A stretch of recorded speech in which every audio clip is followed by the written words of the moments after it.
Okay guys, so we're going to pick up with 26 where we left yesterday. I changed 26, and 26 now is more like what you're going to see on the test, unlike what we had yesterday. And this is going to be a little bit easier to work with. Now we're still going to do the same process of substituting 2 times the square root of x plus 1 in for y. We're going to plug that in. And if we plug that in, we'll have x minus 4 squared plus 2 times the square root of x plus 1 squared is equal to 16.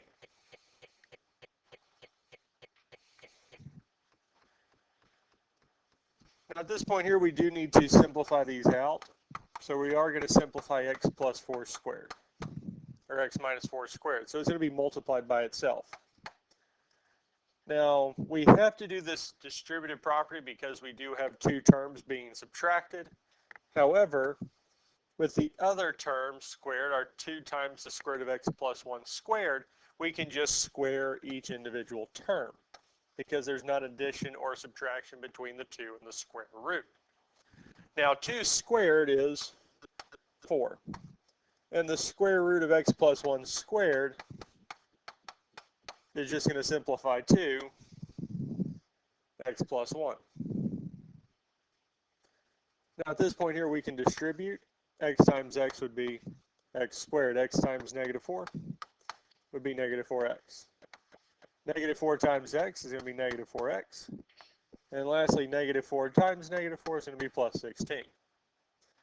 Now here we're going to distribute the positive 4. We'd have plus 4x plus 4 is equal to 16. Any questions on this so far?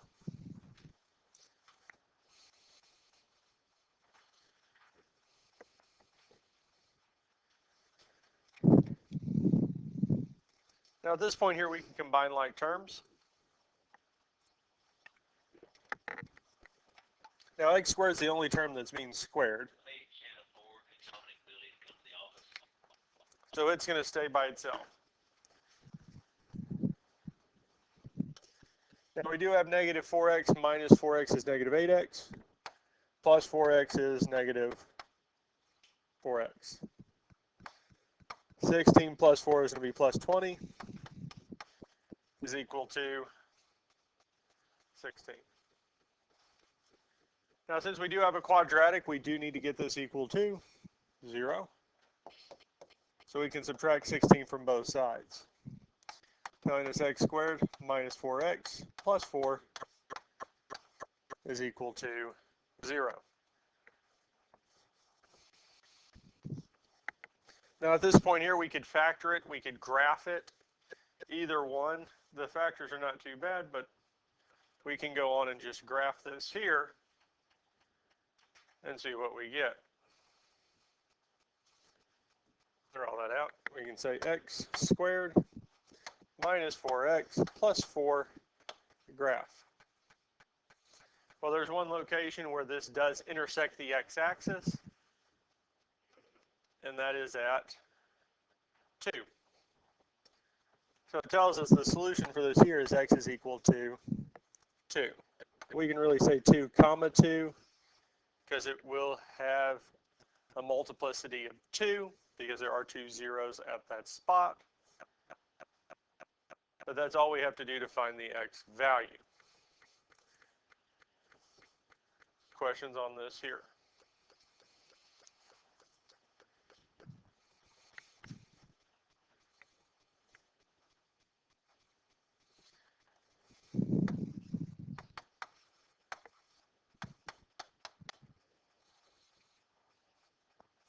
Now we do need to find the y value that corresponds with the x value of 2. We don't have to do it twice because it will give us the same value either time, but all I've got to do is plug it back in.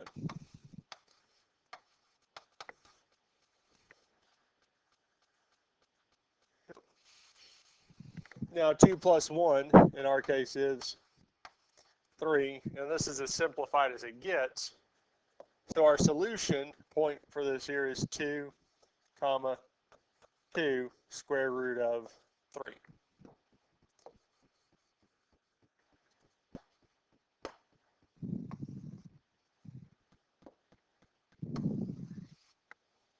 And that's it for that one there. So whenever we have a circle and a radical, we're only going to have one point of intersection, or should.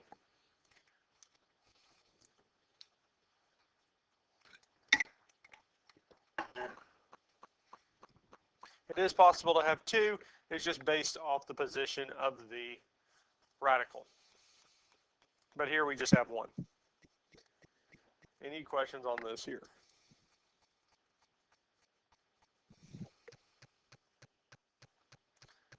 All right, let's look at the other one. Now this one here, there is a good chance we're going to have 4 solutions. Now the best way to solve this is with elimination, or as the book calls it, addition method. But we do want to get one of the variables to be the same, have the same number in front of it. Well, y has already got the same number in front of it. It's 3, and they're both y squared. So the first thing I'm going to do is just subtract the 2 equations. 4x squared minus x squared is 3x squared. 3y squared minus 3y squared, they are like terms, so they will cancel out. Is equal to 16 minus 13 is 3. At this point here, we can solve for the value of x by dividing both sides by 3, telling us x squared is equal to 1. And last but not least, we would square root both sides, telling us x is equal to plus or minus 1.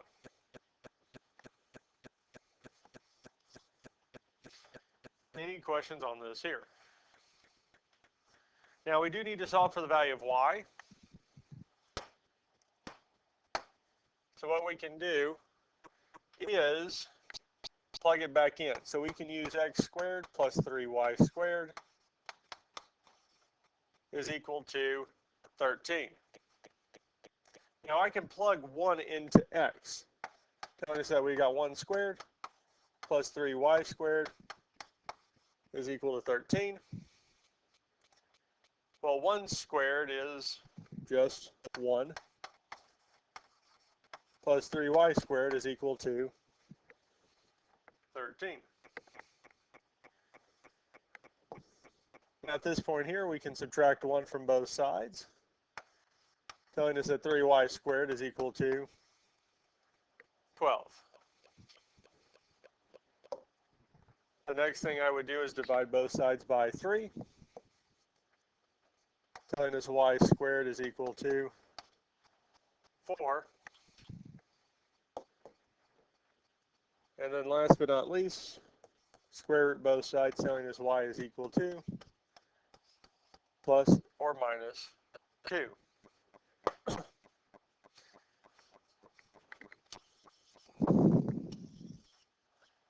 Any question on how we found the value of x and the value of y? Now our solution points are going to go together. So we'll have 1 and positive 2.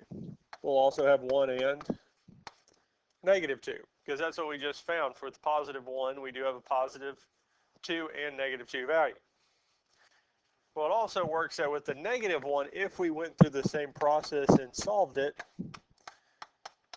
we'd get the exact same answers. So the 4 points for this here are 1, 2, 1, negative 2, negative 1, negative 2, and negative 1, 2. We can apply it to all 4.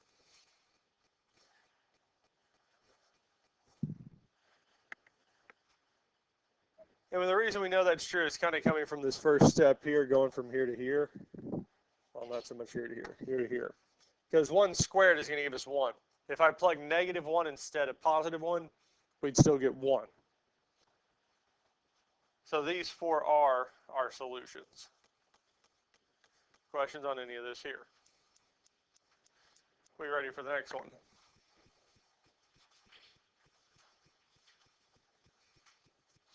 Now looking at this here, for 28 through 29 listed at least three solutions for the following matrices. So it doesn't really matter what we list as the solutions, we just need to list them out. Now the first thing I can do for this first one here is write out the equations. So our first row would be x plus 4z is equal to negative 6. Our second equation says y plus 2z is equal to 8. Now both of these equations have z in them, and we can use that. Now if we wanted to, we could rewrite both of these equations in terms of z. So I could subtract 4z from both sides here, telling me x is equal to negative 4z minus 6. I can do a similar thing with the other equation and subtract 2z from both sides, telling me y is equal to negative 2z. And what this means for us is that any solution for this system here is going to come in this order: negative 4z minus 6, negative 2z plus 8, and z.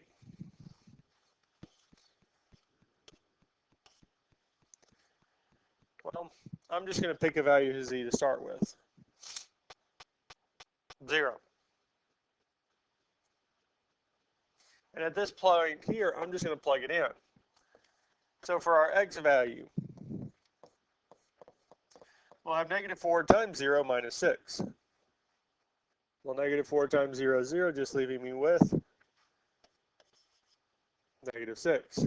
We can do the same thing with y. Negative 2 times 0 plus 8 is 8. So one solution for this here is negative 6, 8, 0.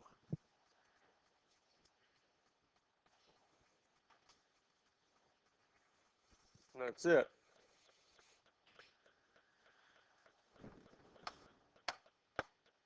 Someone else give me another value for z. 2. We'll do the same thing. We'll say negative 4 times 2 minus 6. And we could type this into a calculator. Or if we did it by hand, it'd be negative 8 minus 6, which is negative 14. And then for y, we'd say negative 2 times 2 plus 8. Well, negative 2 times 2 is negative 4. And negative 4 plus 8 is 4.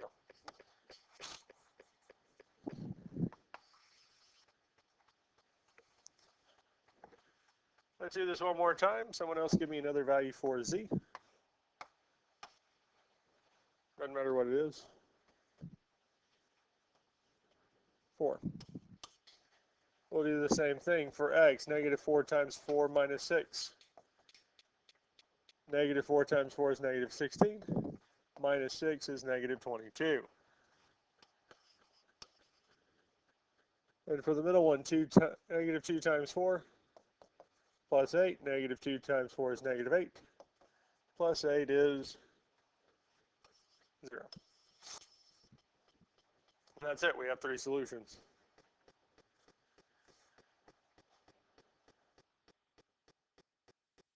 Any questions on how we found these 3 solutions? It really doesn't matter as long as they follow this here.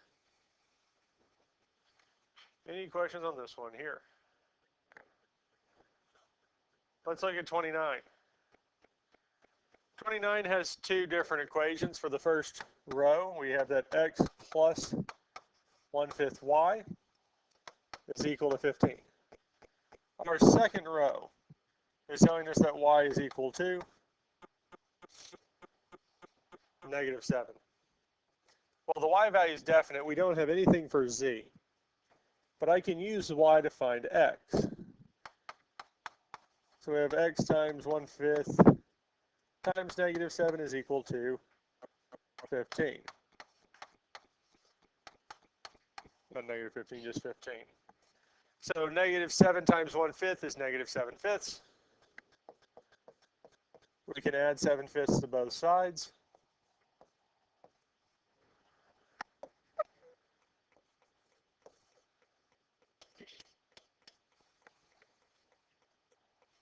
And we do that in calculator 15 plus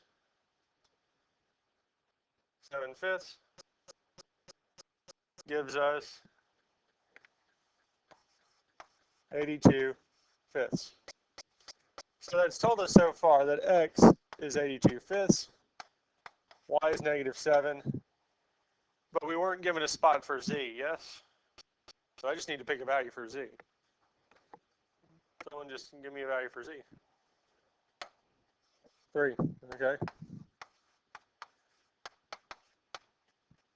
Well, we know x and y are pretty much steadfast. They can't change. But z can. So what's another value for z? 6.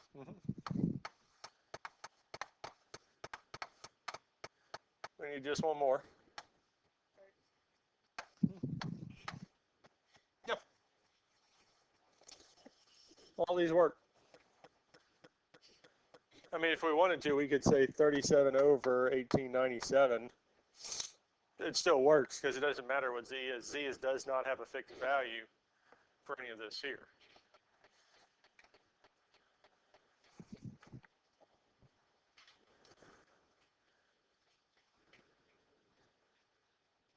Okay.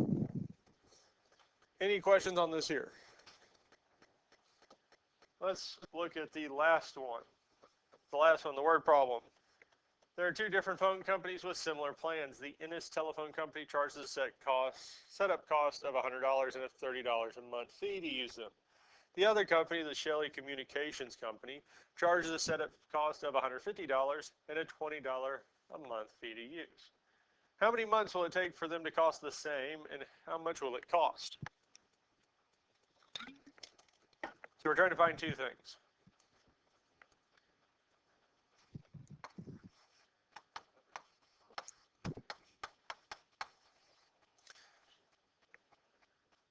So for the Ennis Telephone Company, our equation will be y equals 30x plus 100. For the Shelley Communication Company, the equation will be y is equal to 20x plus 150.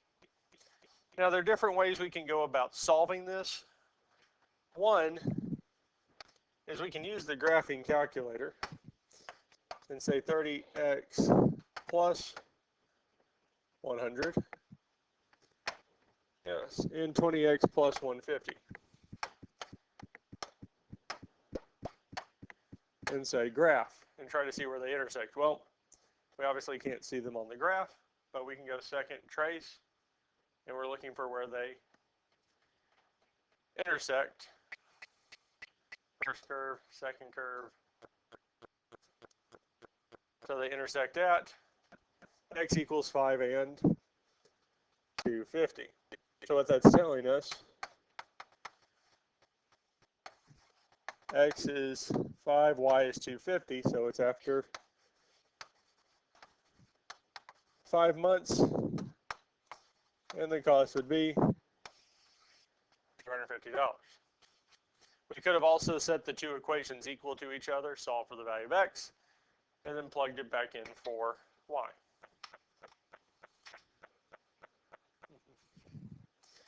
Any questions on any of this here? And that is, yeah.